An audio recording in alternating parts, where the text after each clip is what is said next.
Joshua chapter 5 verses 8 to 12.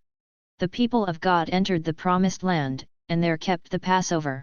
The Lord said to Joshua, "Today I have removed the reproach of Egypt from you." While the Israelites were encamped at Gilgal on the plains of Jericho, they celebrated the Passover. On the evening of the 14th of the month, on the day after the Passover, they ate of the produce of the land, in the form of unleavened cakes and parched grain. On that same day after the Passover, on which they ate of the produce of the land, the manna ceased. No longer was there manna for the Israelites, who that year ate of the yield of the land of Canaan.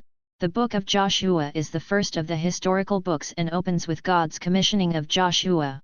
Joshua chapter 1 verses 1 and 2. After the death of Moses the servant of the Lord said to Joshua the son of Nun, Moses' minister, "Moses my servant is dead. Now therefore arise, go over this Jordan, you and all this people, into the land which I am giving to them, to the sons of Israel."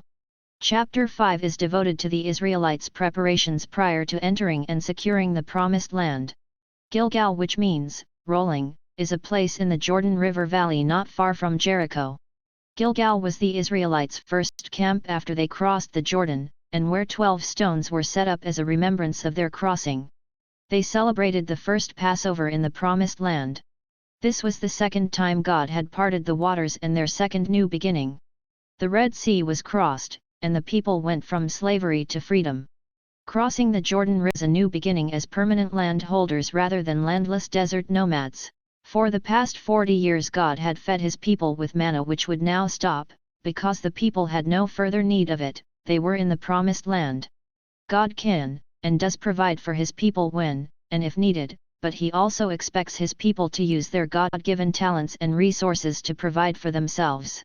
This reading tells us how the people have decided to return to godly ways, and as a result of that decision, the many blessings of the Lord will generously come upon them.